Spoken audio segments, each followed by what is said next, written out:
ladies and gentlemen. So welcome to this special BD Matters boxing match, which promises to be a classic in every sense of the word. If you are frustrated by low responses to your BD outreach and struggling with ideas of how to get cut through, then you have come to the right place. We're noticing the industry-wide problem of too much content and a lack of responses. So this is the battle of best practice outreach. So in the red corner, let's bring him in. In the red corner, weighing in at 175 pounds or 200 pounds after he's hit the buffet, and the undisputed world LinkedIn champion, the man known as Anthony Mean Right Hook Lung. Let's go! And let's bring in the blue corner, weighing in at 205 pounds, Jamie, the inbox Woodbridge. Strong. Right, so today's prize is eternal glory. Let's get ready to rumble. Right, I want a good clean fight between you two, nothing below the nappy. Good luck to you both. Right, Anthony, I'd like 3 minutes from you on why LinkedIn is the undisputed sales tool. Thanks, Adam. Look, we've all seen the stat before. 95% of your potential buyers aren't ready to buy from you right now, from you today. So the name of the game in business development is to build trust and relationships with your target audience, stay relevant and top of mind so that when they are ready to buy, you will be the first person they call. And there's no better place to do that than LinkedIn. And since we're all about fight talk today, I'm going to use some fight analogies. First, LinkedIn has the reach advantage. We've just reached 1 billion users on LinkedIn, and that's not from like legacy users, right? This is recent rapid growth. They've doubled their users from 500 million to 1 billion. And it's a hot place to be right now.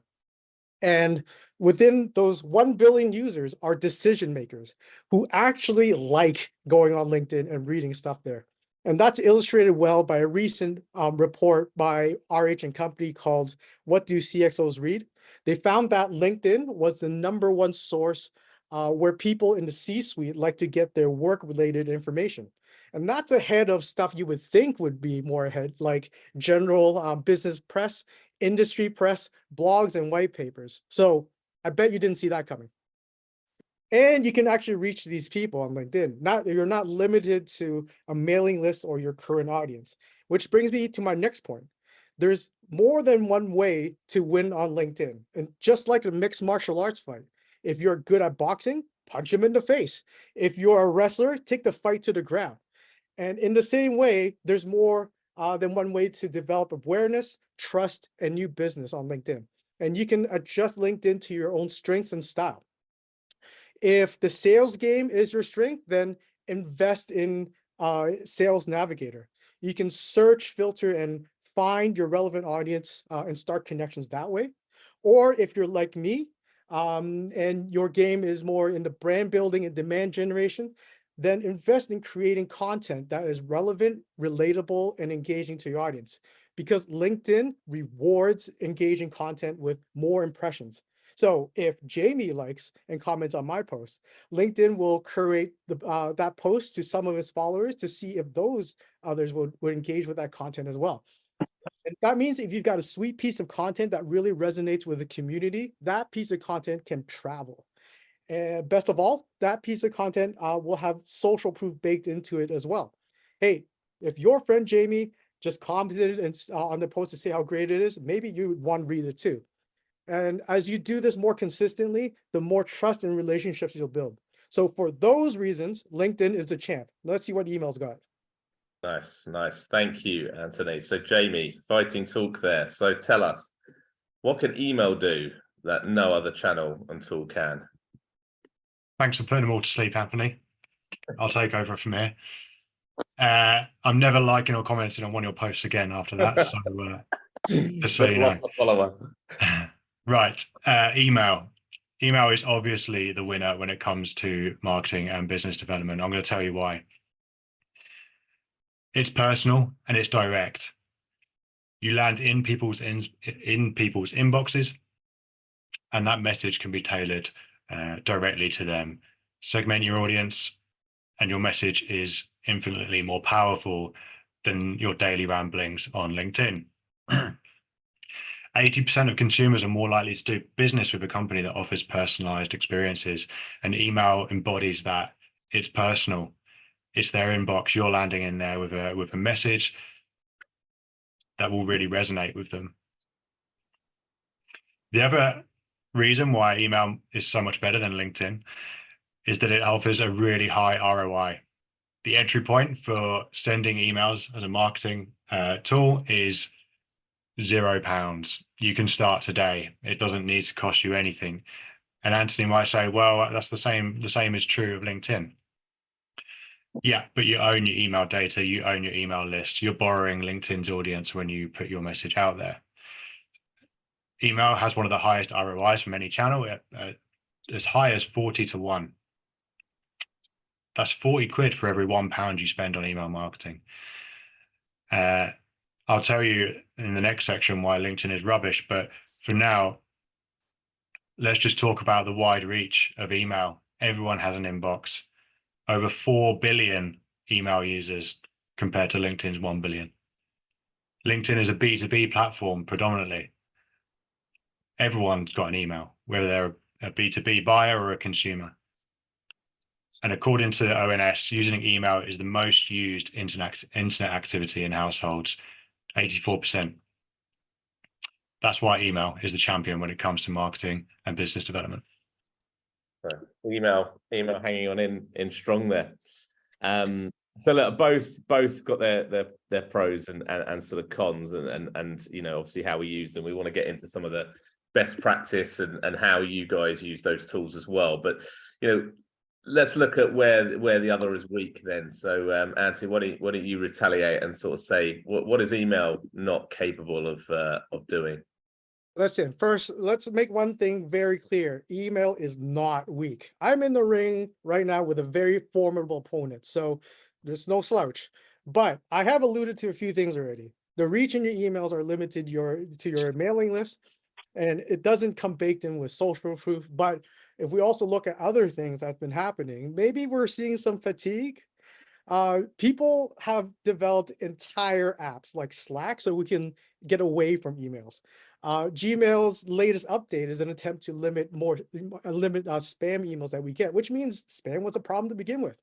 And you find articles in the New Yorker and Forbes talking about like email fatigue and email is making us miserable. What this means to me is that the email inbox has become a noisy and stress-inducing place, and your beautiful message is easily lost in that mess. So it's a tough place to build trust and relationships there. And it's no wonder why decision makers like going to LinkedIn for their work-related content. Yes, there is a fair share of salesy, shouty people on LinkedIn, but you can always count on the people you choose to follow to create and engage with content that you would also find interesting. And that's how good content will always find you. Nice. And Jamie, what about you? Where's LinkedIn sort of got its flaws? Yeah, I am a formidable opponent. LinkedIn is a powerful tool, no doubt about that. We're not arguing about which one is rubbish. We're arguing about which one is better. They're both awesome tools in your arsenal, but email does win the day. LinkedIn, Anthony mentioned there about virality, about reaching a wider audience, and you're limited when it comes to emails with the amount of people on your email list. That's true. But the maximum reach that you can achieve with email is much higher than LinkedIn. With so many users, with so many opportunities to add them to your list, the maximum reach is higher. Now, you can, of course, pay LinkedIn some money to run some ads. That's a great way of reaching additional people on LinkedIn. I'm not sure what Anthony's standpoint is on organic content versus paid ads. But every pound you spend with LinkedIn to extend the reach of your content is taking away from your bottom line. With email, it can be as low as you want. LinkedIn has a professional focus, as I mentioned earlier. It's a B2B audience predominantly. Not everyone likes using LinkedIn. Not everyone enjoys posting on LinkedIn, but I can guarantee everyone on this call sends emails all day, every day. It's something people are used to doing. The other benefit of email is that you don't have to look at selfies of Anthony on email. They're all on LinkedIn. And there is noise still. Anthony mentioned there about spam, and there are, anti-spam regulations coming in that help improve the quality of email. That means that email has a brighter future because the quality of the content that you're getting will be much better. And we all know that there's people on LinkedIn that fancy themselves. There's a lot of noise out there on LinkedIn. Anthony isn't one of those. He's a good LinkedIn poster, believe it or not. But there's a lot of noise that you've got to compete with out there. And that's why I think email wins the day. Great, yeah, not for everyone. Some of those LinkedIn selfie posts, I seem to see more of those every single day. Cool. All right, let's get into the next round. Right, we said we had to say about the weaknesses there. So just want to look at a couple of different categories. Like, as you said, we're not sort of necessarily arguing. We both know these are both important tools in your arsenal, right? And sort of want to sort of find out how we can use them better. So the first one is thinking about like impact and awareness. So Anthony, what does LinkedIn, how can you use it to sort of create more impact and more awareness for either yourself or your company, your brand? Yeah, first I want to address the whole selfie thing. There is a reason why selfie works. I did a post actually. So I will get into that. If you go to my feed, I'll get into that, but there is a very good reason. It's all about storytelling and putting yourself in a story. However, touching on what Jamie said about my perspective on LinkedIn and on paid and so on, especially if it's your personal brand, I think you could do it all organically. It is all free. And what costs you is your time and your effort. You can work with me as well to up your game, but ultimately I think that it can be done all organically.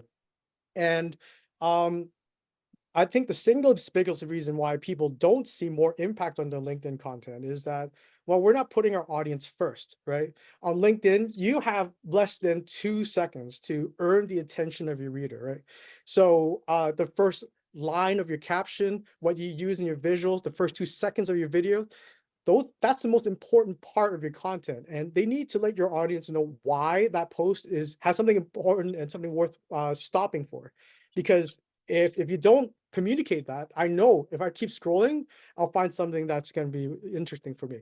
So don't waste those 2 precious seconds by just talking about yourself, like, oh, at company X, we pride ourselves in blah, blah, blah, or hey, LinkedIn, this is my latest blog. It's like, no. Get to the point, get to why they should care, get to why it's relatable to them. Stuff like, have you been losing sleep because of this? I got you. Here's how we can solve it. And that's how it's going to drive your content is going to drive more impact and awareness. Cool. What about email then, Jamie? How does that compare? Well, how can you use it to sort of generate some awareness and impact? Absolutely. I alluded to it earlier. Segmenting your audience and targeting them with very specific messaging, there's nothing that has a bigger impact than that. If you map out your customer journey and you establish the touch points, the key touch points, whether they're at awareness or consideration stage, or whether they've already purchased or they're a lapsed customer, you can target them specifically with content based around their place in the customer journey. Segmented emails drive 30% more opens and 50% more click-throughs. So that is one of the greatest tools in your toolbox when it comes to email marketing. I want to try and give you an action point for each of these that are coming up. For this one, if you don't know where to start with segmentation, just think about what's most useful for you as a business and what's more enjoyable for the reader. What makes it more relevant? One really easy segment you can set up are those that are the most engaged with your email content. The people that opened the most regularly and the people that click the most regularly. They're your biggest fans, so you can target them with additional content and they won't mind that. And then think about, again, the customer journey. Are they at the awareness stage? Are they at the consideration stage? Are they loyal buyers or lapsed customers? Or have they stopped engaging? You can set up segments for all of those and get really impactful messages right in their inbox. Yeah, great. So it's all about that segmentation, which I think a lot of people don't necessarily do, right? And that comes down to sort of, good use of a CRM system, and some storytelling there. So right, let's get into sort of authority and sort of brand building. Maybe Jamie, we should start with you on this one. Feel like that feels to me something harder to do, but I could be wrong. I know we brand building through HTML emails and that sort of thing can be really impactful, for my business. But how do you use email to sort of build brand and build authority? Absolutely. So authority and brand building. Yeah, I use LinkedIn to build my personal brand, but I still believe email is better when it comes to authority and brand building.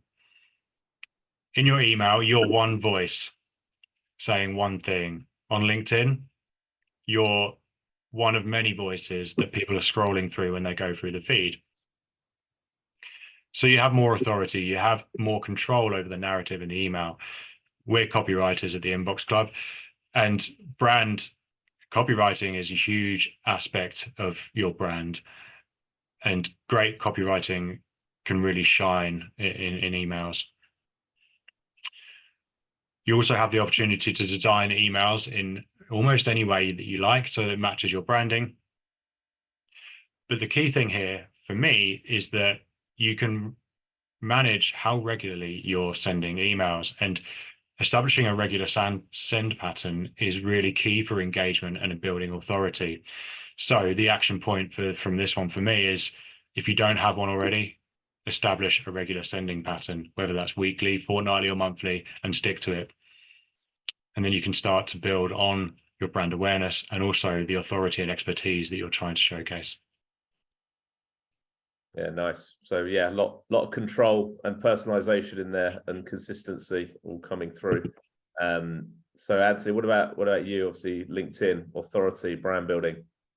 Yeah, hey man, I hear you. There's a lot of voices on LinkedIn, but just as much as there's a lot of emails in your inbox, right? But here's what I'm going to say about authority and brand building. I don't think it's limited to LinkedIn. It's the same for emails. It's the same for out of home. It's the same for TV advertising.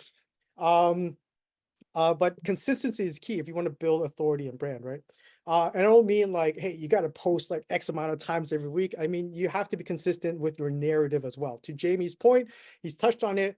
You want the more enjoyable, personalized, and relatable that content, the more effective it is.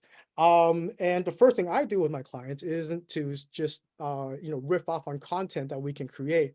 What I do is I send them something I call the starter kit, and that's 8 questions to get them to know, understand, or get me to understand what their values are, what they bring to the table beyond just doing business. So why did you start the business? Why do you do things differently than competitors? Why do your customers love you now? And that's important because everyone, that's regardless if you're a company or a person, you need a solid foundation of where you can get rich content from. And that the more content you can create that goes beyond like, hey, if you give me money, I'll do stuff for you. That's the stuff that's going to be able to build trust and authority, right? And the strength of LinkedIn here is to give us the ability to show up and be meaningful to your audience every time. And you don't have to post every day, but imagine your prospects seeing you consistent your content every week, and every time they engage, and every time they see you, they stop and engage with what you have to say. And when your audience stops, they choose to stop and hear what you have to say every time. That's how your authority and trust is built with them. Cool. So breaking through the noise.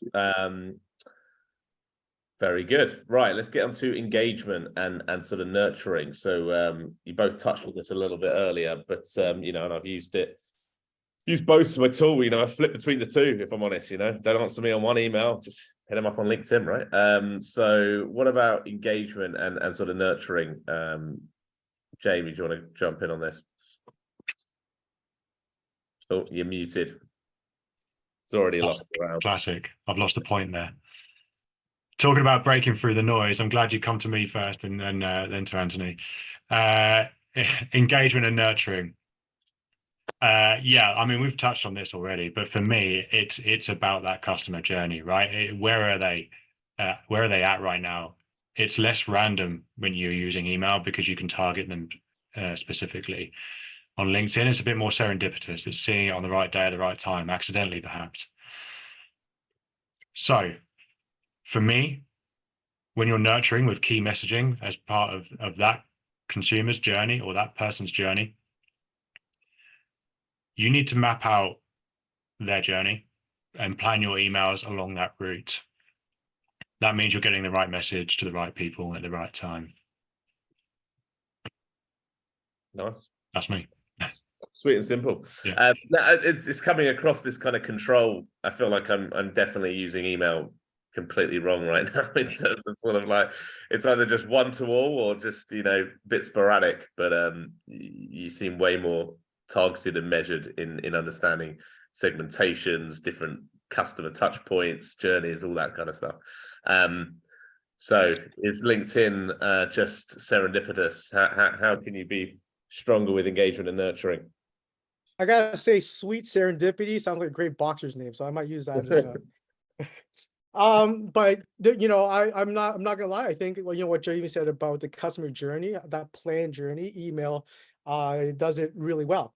But what it doesn't do as well is that you have to kind of it's because of that control. And that I think marketers kind of tend to be comfortable with it. With LinkedIn, you have less control, but that's how you build brands. It's because you're giving your audience and your customers putting in the driver's seat for your brand, right? And it's what I said about the impact earlier. You create content by putting your audience first, and that's how you're going to get engagement, and that's how you nurture them. If you can create content that comes from their perspective, their pain points, what they're feeling now, that's how it's going to build that engagement. I'm also going to add, don't try to sell every post, right? You've got to be helpful, understanding, empathetic to your audience, because you want your audience to leave LinkedIn to feel like, hey, I'm just really seen. That person really knows what's going on. And nobody wants to feel like they're being sold to. Again, 95% of your audience aren't ready to buy from you, so stay on top of their mind that way, and be relatable and be useful to them. Yeah, nice. So yeah, it's it's a social platform, right? So it's got that two-way interaction that you put yourself out there. There are risks associated with that, but then there's also rewards. All right, and then lastly, looking at sort of advocacy and reach. Anthony, do you want to jump on this one? Yeah. Oh, cool. I talked a lot about this already, but like how LinkedIn rewards engaging content with more reach, and how an active comment section carries social proof with your content. But I've also noticed one more thing, and that's the more active you are on LinkedIn, the more likely your advocates will post something about you on their LinkedIn as well. So that's even more reach there. Them seeing you active on LinkedIn encourages them to do the same. I can't tell you how awesome it is when your clients post something about you.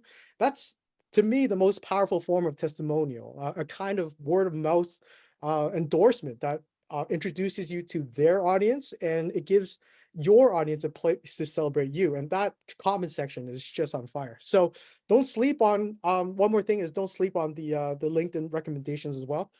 Profile page is often your first impressions to anybody who's new to you. So it's kind of like checking out a new restaurant, right? Having recent comments will help you make that first impression even better. So get some of those recommendations as well. Yeah, cool. Yeah, everybody loves being tagged, right? That's the main thing. Jamie, then email. What's that got up its sleeve in terms of advocacy and reach? Yeah, I'm not going to lie. I think I'm coming as the underdog on this one when it comes to advocacy and reach, right? Because LinkedIn is a social platform, like you said. However, email has got something to offer. And I would argue that email has its own version of going viral. And that's when we talk about forwards and referrals. Something that we leverage quite often with great email content is trying to create something that is very forwardable. right? To new subscribers, to new people that aren't aware of who you are. And we do that by offering such great value in the content that we're sending out. And we encourage people to do the same, that their loyal subscribers will often forward it to people that don't know who you are. So the other thing that the email does very well is that it's good at driving traffic to other channels in your business.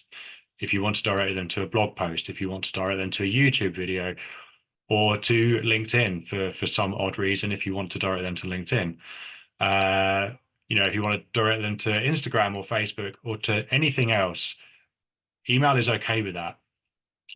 LinkedIn is a bit funny when it comes to links. LinkedIn wants you to stay on LinkedIn.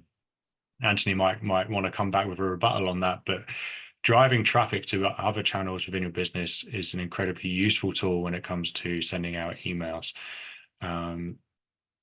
Yeah, that's me. That's done. Okay, right. Let's have a little check-in then, right? So we're going to do a partway poll here to sort of work out who's ahead, right? So I'm going to launch this, and I want you to sort of vote. If you were going to start a campaign tomorrow, are you going to sort of veer towards LinkedIn, or are you veering towards email? Who's ahead in the poll? I'll give you a few minutes. I don't have any background music, so you'll have to listen to my dulcet tones as I talk over this voting. 20 of 33, you can see who's engaged, right? The others have just they shut up. 22. Any more for any more? 25. Come on, folks, email. 26, come on, 7 of you. Who's asleep? 27, 6 people. Am I going to get you? Are you awake? Are you listening? You might as well leave now. All right, I think 27, 84%, that's not bad. So let's have a look at the results. 28, hold on a minute, she's getting nervous. So, Jamie, where do you think you stand? It's got to be 100% email, right? Everyone's voted email, surely. Well, Anthony, you're ahead or behind?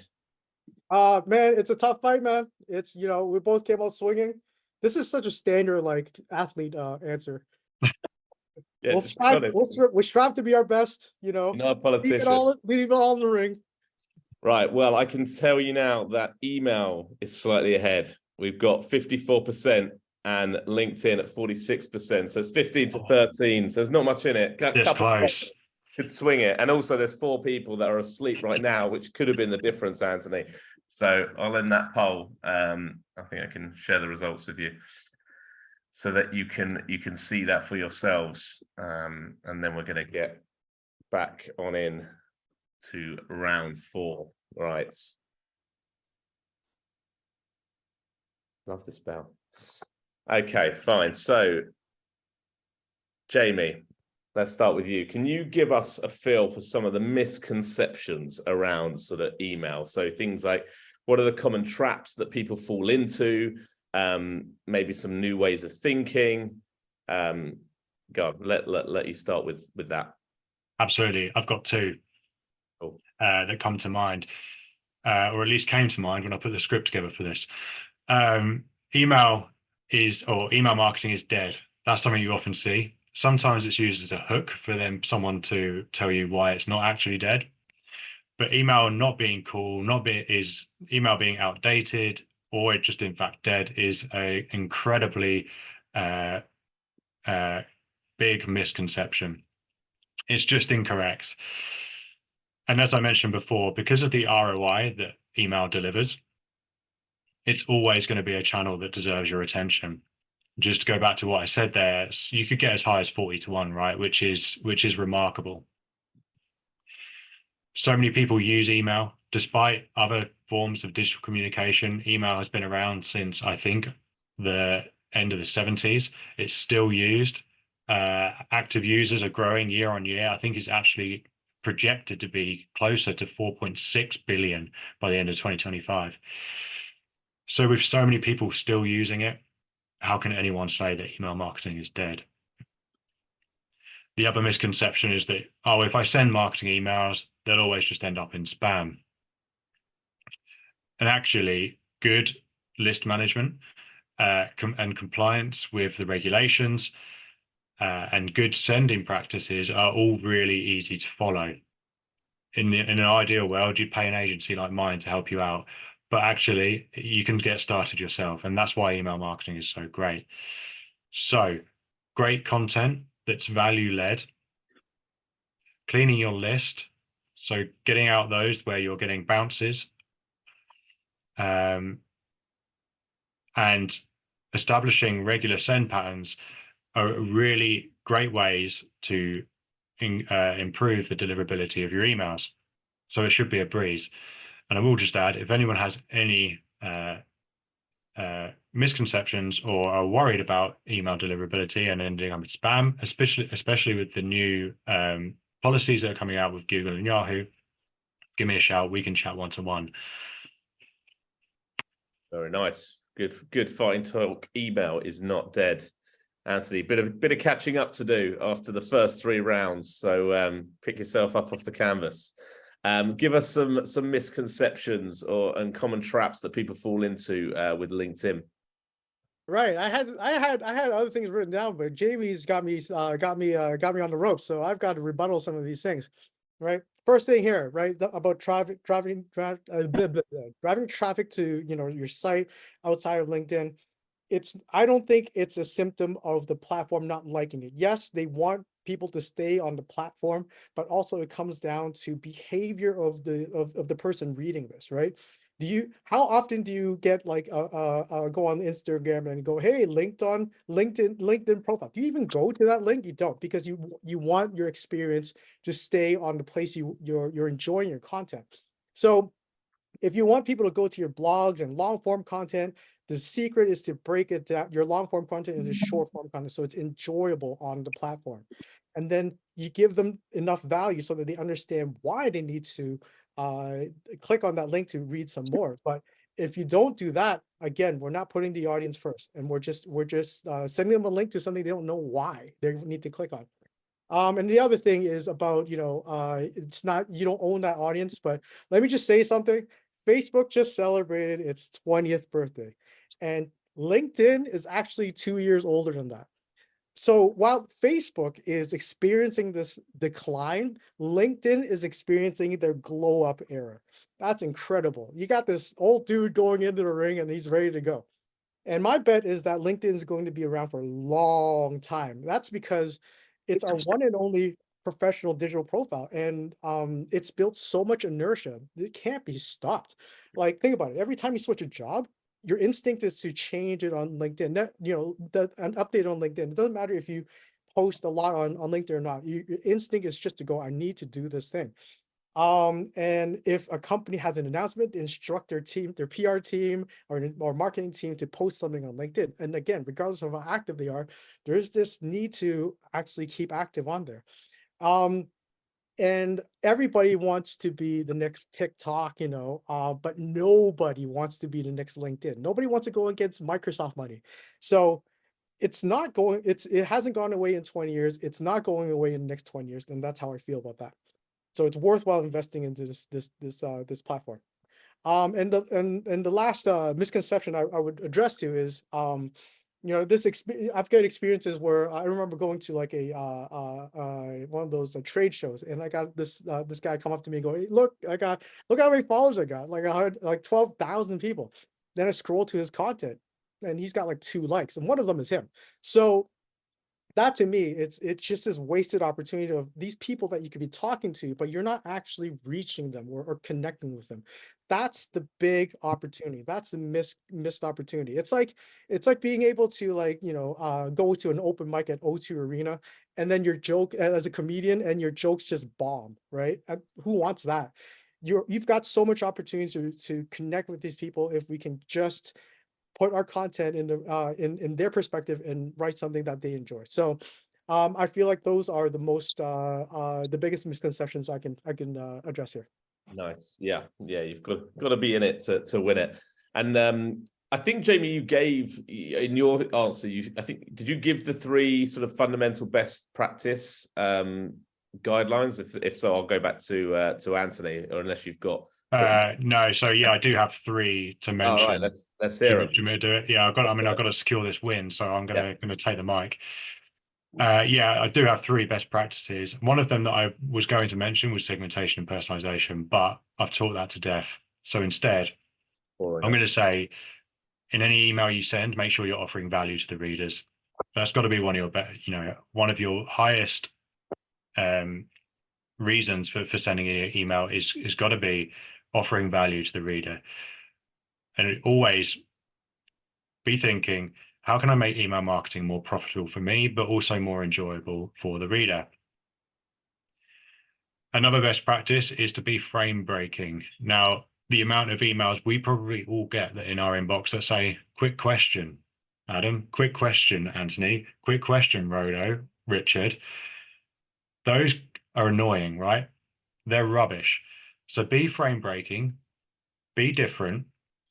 And I had one today that had quick question in the subject line, right? And in the body of the email, it said, apologies for pestering you one more time. I hate that. Don't be apologetic. You've got value to offer. So don't be apologetic. Be confident. It's not a quick question. It might be a long question, right? Because what you're offering has such value that it deserves more than just a quick question. So be different. Offer a message that gives value. In our cold outreach, I haven't talked much about cold outreach, but for business development and cold outreach, one thing I love to do is to offer value first before I ask for anything from them. And that includes asking them for their time. I'll give them something of value. I'll find something that will help them and I'll offer it to them free of charge. And then we can talk about them giving something to me, such as their time. One slightly more boring best practice is A/B testing when it comes to email marketing.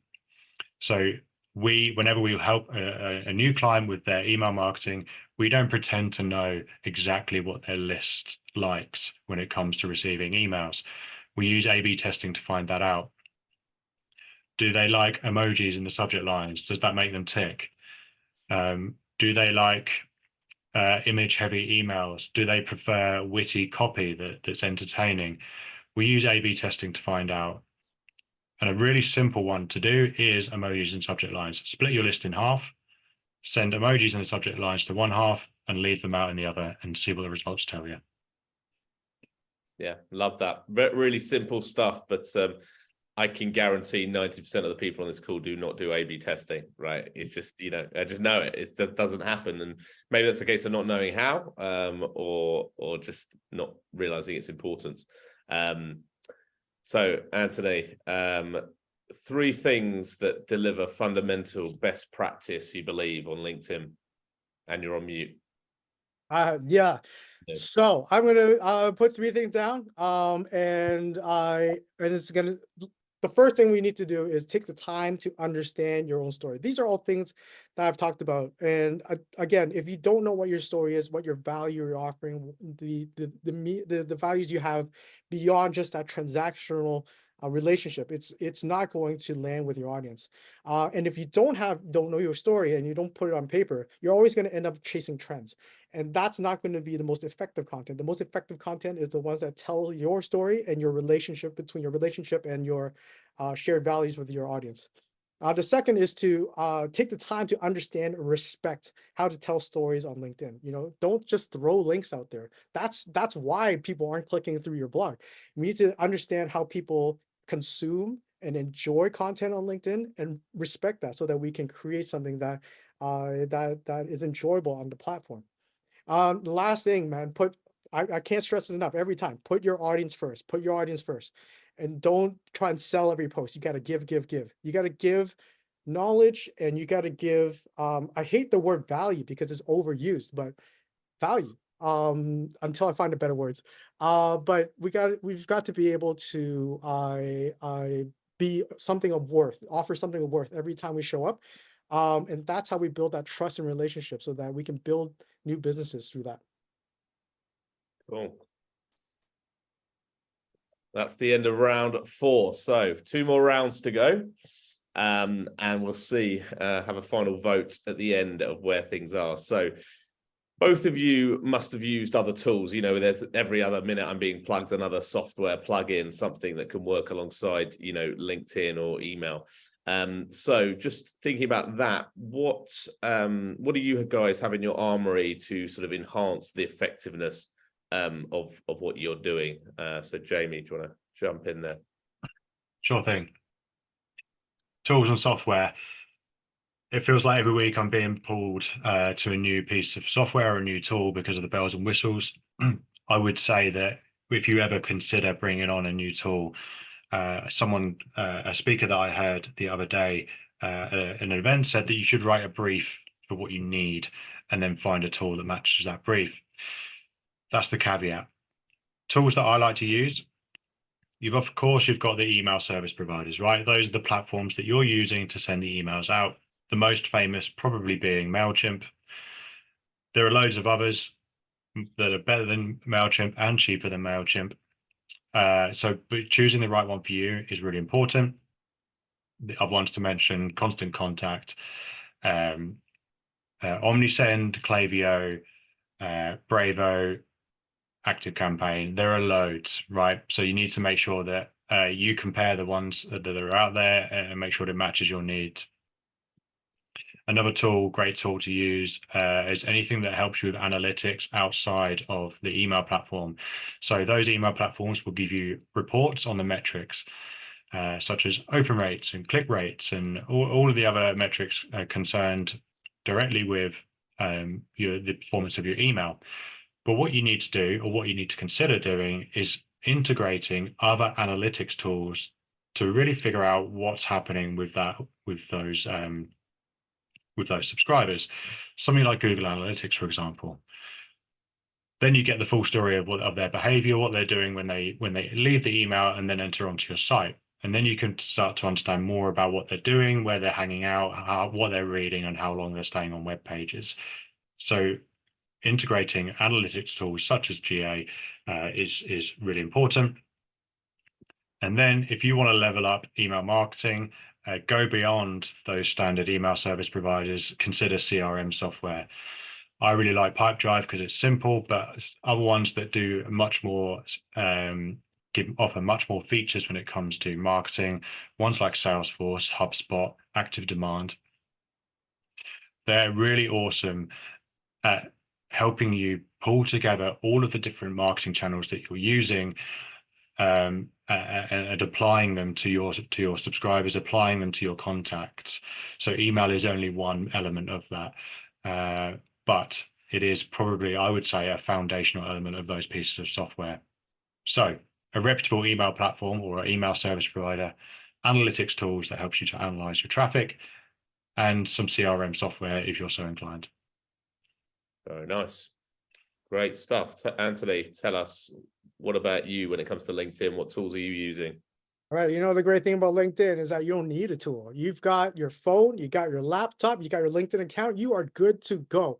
But I will tell you 3 things you can look for to make it a bit easier for you. So, and 2 of them are actually in LinkedIn itself. So the first thing is to help you understand your content and your content and the performance of your content better. Turn on creator mode, right? That's going to give you better analytics to understand how your content is doing. But if you're not bothered with that, just wait a month, because LinkedIn is actually rolling that out to everybody in March. So just hang on tight. You're going to get it. Everyone's going to get it. The second is, hey, if you've ever wondered how people post something at like 7 a.m. or 8 a.m., just like, are they actually awake doing this? Odds are they've scheduled it. You don't have to post in real time every single time. And I've used software from everything cheap like OneUp to something midweight like Agorapulse, or something more expensive like Sprout Social. But when you're doing for your personal brand, particularly, I've reverted back to LinkedIn. They also have a scheduling tool in there, and best thing is it's free, and it actually has an advantage because for whatever reason, when they did the API for other tools, they didn't let those third-party tools, they didn't allow you to tag people or companies in your post as you schedule it. So the only way to do this is actually on LinkedIn. And to me, it's actually a very important part of my post. So I'm going to stick with the LinkedIn scheduling tool. And the third is just to find creative tools that help you execute faster. So if you've got a team, that's wonderful. If you don't, if you're doing it by yourself, I'm sure everyone is familiar with Canva already. So if you're not, it's so much easier to maneuver than, let's say, something heavyweight like Photoshop, and you can easily create things on Canva. And on video, I use Descript, which is a fantastic tool that allows you to edit your videos like a Word document. And for someone like me who understands the storytelling and less about video editing, that helps me get my content out faster, and looks great too. So Yeah. Yeah, there seems constantly new features appearing on LinkedIn all the time. And it's hard to get your head around, like, so that new creator mode sounds interesting. And what about measurement? I mean, Jamie, you mentioned a bit about measuring. What should people be measuring if they're using email? What's the indications of good people going in the right direction? Yeah, sure. So there's classic ones, right, that everyone knows about, and they're classic for a reason. There is a lot of talk about open rates and about how useful they actually are. I still think open rates are useful, but they're only useful if you measure them in conjunction with the other metrics that your email platform is giving you. So open rates, yeah, they can tell you a lot of things, but don't take them in isolation. And another one is click-through rate. Clicks for us are the best indication of engagement from your emails, right? If people are clicking on stuff, they're the super engaged. So whenever we bring on a new client or when we're working on our own email marketing, clicks are something that I'm always looking at. And kind of benchmarks for different industries, they really vary. And especially if you're doing cold outreach, right? Because then the metrics are much lower. So it's a good idea to not just take whatever your email platform is telling you is a good open rate, but doing some research and finding out what the benchmarks actually are. There's one other metric that deserves a mention for me that people don't use quite a lot, and that's replies. We always encourage replies. It's really great for deliverability. It's really good for engagement. And when you're offering a more conversational style in your email marketing that encourages replies, it does wonders for your kind of brand building and authority building as well. So yes, those are my metrics. Nice. Yeah, getting that response is interesting, because I think what's interesting is that email can often be seen as a broadcast tool. You're kind of trying to use it more of a, we know LinkedIn is a social tool, but I think email's got a two-way back and forth to it too, if it's used in the right way. Absolutely. So Anthony, what about you? What about measurement on LinkedIn? What can it do, and what should we be looking at to know if we're moving in the right direction? yeah, I harped on a lot about how important engagement is, but you can't look at engagement like your likes and comments without looking at your impressions to get the full picture. And I think that's a key thing here, is that a lot of times we look at someone else's post and we go, oh, that's a lot of likes. But if you look further down, the more important thing is to measure that with impressions. So if you have high engagement and low impressions, that means that the audience that knows you already, that probably loves you already, that's resonating with them. That's great. But if your goal is to start attracting new people or finding new audiences, that means your content needs more work to be able to be relatable to your community that doesn't know you, but actually, could really use that knowledge that you have. And if you have high engagement, high reach, now that's the sweet spot, because that content is now useful, it's relatable beyond your immediate circle. And that's a type of content that start earning you more followers organically and start building new business for you. Very good, very good. Right, so we've come to the last round, which is a sum up, basically. So I just kind of want to hear from you both. You both landed some great punches and points as to why you guys are the undisputed champions. But let's start with you, Jamie, and then we will go to a vote and see who's got it. And then if we've got any time, I'm happy to, answer a couple of questions from the audience, if you've got that. So Jamie, go. I think the one key takeaway is that Anthony's lucky this punch up is virtual. Otherwise it might have gone differently. No, so for me, ignoring all the testosterone hyped build up here, for me, email marketing is a really wonderful tool. I don't just say that because I own an email marketing agency and it's incredibly convenient for me to say it, but I have a real passion for email marketing. My co-founder is the same, and that's why we founded our agency.